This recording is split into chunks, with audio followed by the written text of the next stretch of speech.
Hey there, it's David, the ADHD LGPC, and today we're talking about DBT emotional regulation skills, brought to you by going out and doing that thing you know you like even when you really don't feel like it. So, what are emotional regulation skills? Well, they're really just the ability to name and identify emotions while also being able to protect yourself from unpleasant emotions, decreasing those while increasing your positive experiences. So we do that through skills like the stop skill, which is stopping what you're doing, taking a breath, observing what's going on around you actually, and then proceeding mindfully. This lets you pull yourself out of whatever moment you're in and be like, okay, wait, what's actually going on here? Another thing we use is called opposite action. That's what I referenced in the beginning, which is the whatever you're feeling in the moment, if you don't want to be feeling that way, do something that will elicit the opposite emotion. Now, that doesn't say that is easy to do. It's not. But if you've ever had a day you really don't feel like going out, but your friend drags you out and by the end you feel a little bit better, that's an opposite action skill. Or if you're having one of those days where you're just feeling like you're incredibly all over the place, doing something calming. And it's really just taking what emotion you feel, doing an action that would be linked to the opposite emotion until the emotion follows that action. Then we have ways of really just like building up your positive emotions, taking care of yourself. And through this, we focus on things like eating healthily, working out, taking care of your body, taking time for yourself. Because when you do that, it's been shown that increases your resiliency. Self-care ahead of time helps when crisis occurs.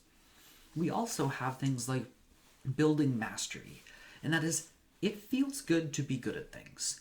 It also builds what's called self-efficacy, or our belief in our ability to do things. And that's very closely linked to self-esteem, or our opinion of ourselves.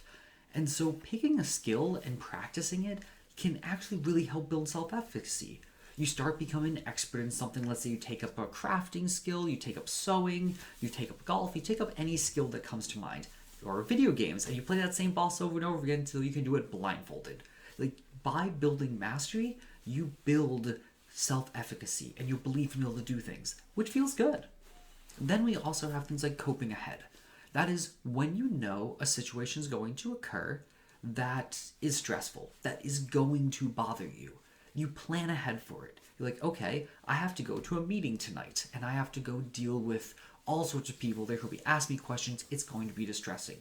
What can I do ahead of time now? And what can I do when I'm there to help decrease my anxiety? Maybe I will bring something with me that is kind of a coping skill. I'll bring a fidget with me. That's coping ahead.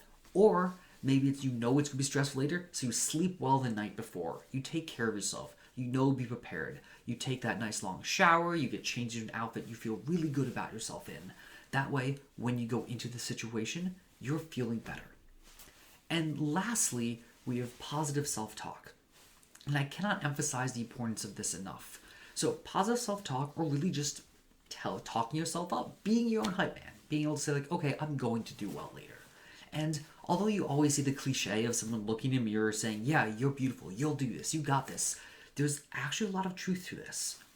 It's called the illusory truth effect.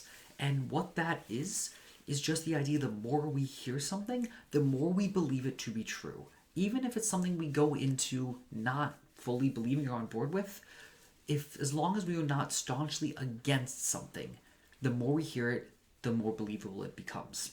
This is why, to bring it to real world examples, politicians will often say the same line over and over and over again, because if we hear it more and more, we're more likely to believe it. But the same thing has to do with positive and negative self-talk. If you're always telling yourself you're going to fail and that you're awful, you'll start believing it more and more until it becomes a core belief. But on the other hand, if you constantly tell yourself, like, yeah, I'm going to succeed at that, I'm going to do well. If I don't do well, it will be okay because I can still do these other things. Being able to do that, repetition, and have that over and over again has been shown to increase self-esteem. It also increases your self-efficacy, which, as we discussed, your belief and ability to do things will make you more likely able to do them. So anyway, that's a quick overview of emotional regulation. In other words, feeling better about yourself and being able to handle the negative emotions in the future. Anyway, have a wonderful day, and I'll see you in the next video.